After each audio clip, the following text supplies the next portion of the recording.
व्यवहारिक जगत की एक प्रचलित कहावत है, मजबूरी का नाम महात्मा गांधी।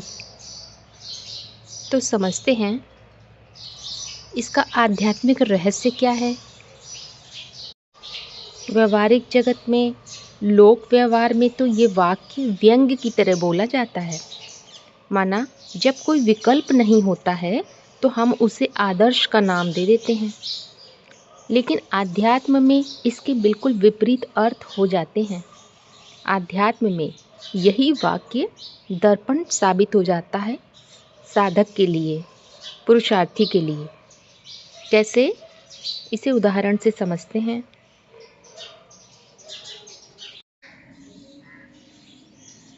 जब जागरूकता नहीं है, चेतनता नहीं है, अंदर 5 विकार काम कर रहे हैं, तो नैतिकता मजबूरी हो जाती है।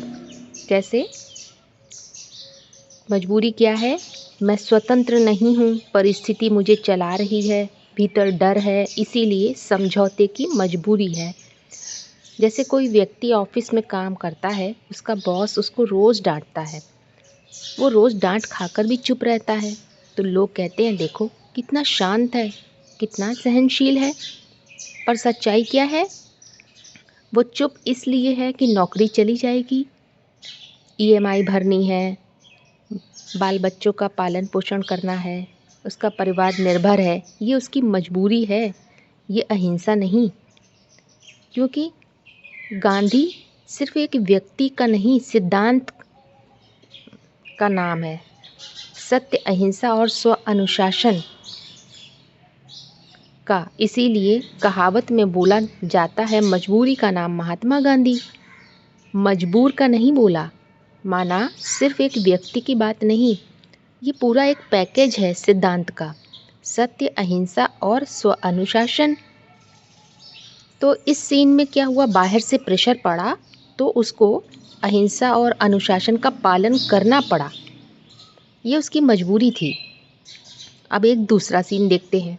एक आदमी आर्थिक रूप से स्वतंत्र है, नौकरी छोड़ सकता है, फिर भी गाली का जवाब नहीं देता, शांत रहता है, क्योंकि उसे भीतर से समझ है।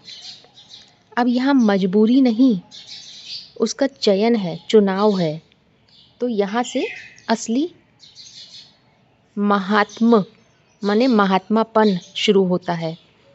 तो क्या निष्कर्ष निकला? जो सहन कर रहा है वो मजबूर है, और जो चयन कर रहा है वही जागरूक है, वही साधक है। मजबूरी में किया गया त्याग अहंकार को और भी कठोर बना देता है, जबकि जागरूकता में किया गया त्याग अहंकार को भंग कर देता है। माना जब तक भीतर का पुरुष जागा नहीं, तब तक प्रकृति की मजबूरियां ही धर्म बन जाती हैं। इसलिए ये वाक्य हमें पूछने पर मजबूर करता है कि मैं जो कर रहा हूँ वो डर से है या जागरूकता से। कहीं ऐसा तो नहीं हम डर को विनम्रता का जामा पहना दें, कमजोरी को त्याग का और भागने को वैराग्य का। अगर सत्य, अहिंसा और स्व अनुशासन आंतरिक जागरूकता से उपजा है तो वही महात्मा है, और यही अगर दबाव से आया है तो सिर्फ सामाजिक रणनीति कह सकते हैं। अब यही बात आध्यात्म में भी लागू होती है। जब तक अधोमुखी मन काम कर रहा है, जागरूकता नहीं है, कोई चुनाव नहीं, कोई विकल्प नहीं, तो हठयोग के आधार पर दिखावा करना पड़ता है, महात्मा बनने का, अहिंसक बनने का, स्व अनुशासित होने का। माना नैतिकता का आवरण पहनने की मजबूरी आ जाती है, तो शरीर छोड़ने की भी मजबूरी आ जाती है, क्योंकि झूठपन के आधार पर उस सर्किल में काम नहीं चलता है। लेकिन जब मन बुद्धि अंदर की ओर मुड़ जाती है, जागरूकता आ जाती है, सजगता काम करती है, तो सबसे सूक्ष्म सर्किल में पहुंच जाते हैं और ड्रामा को देखने वाले बन जाते हैं। तब चेतना के पास पूरा चुनाव होता है, ऑप्शंस होते हैं कि किस मार्ग पर चलें। तब वो देह भान से मरती है, देह छोड़कर नहीं, देह अहंकार से मरती है।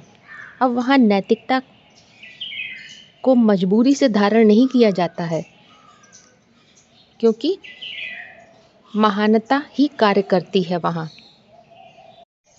इसलिए मजबूरी का नाम महात्मा गांधी को इस अर्थ में समझ सकते हैं, जब तक मजबूरी है तो महात्मा बनना पड़ता है, और जब महान आत्मा ही हो गए, महानता कार्य करने लगी, तो कोई मजबूरी का सवाल ही नहीं, वहाँ चुनाव होता है।